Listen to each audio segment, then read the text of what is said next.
Finally, 007 First Light has released, and of course, it comes with Lenovo as expected. So how does it perform on lower end hardware with just 4GB VRAM? Let's find out.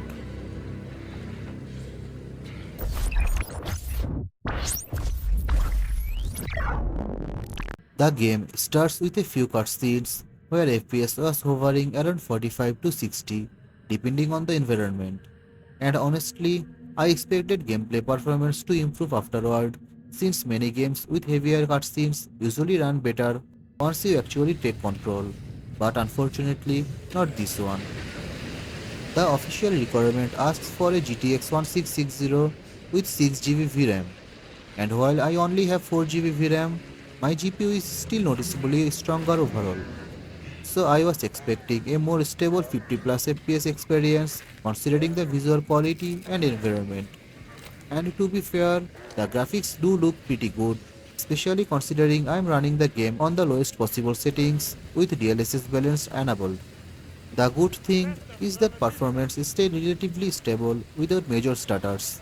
Without recording, the game was usually sitting around 43 to 45 FPS, so while it definitely didn't feel smooth like 60 FPS, it also didn't feel completely laggy. The opening area felt especially demanding, but later on, in some lighter sections, FPS climbed closer to 45.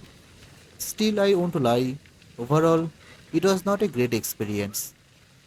For a fast-paced action game like this, I personally think the average FPS should be at least around 55 for the gameplay to feel properly enjoyable. Later, inside the camp area, FPS finally jumped to around 50 to 52, which made sense since it was a less demanding section.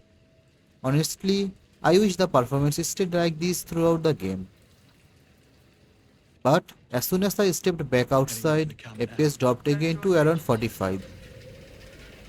One thing I really wish they avoided was using Lenovo. I genuinely think removing it could improve performance at least a little on lower end systems. I also spent almost an hour trying different frame generation modes like I used in my previous video, but sadly, none of them worked properly in this game. I tested multiple versions, but every attempt eventually caused the game to become completely broken with FPS dropping to around 2. So for now, there is no working frame generation solution from my testing. If you are using a lower end hardware with limited VRAM like 4GB, I would honestly recommend waiting for future patches, optimization improvements, or maybe community modes before jumping in. Otherwise, spending almost $70 for this kind of performance might not feel worth it on lower end systems. Thanks for watching.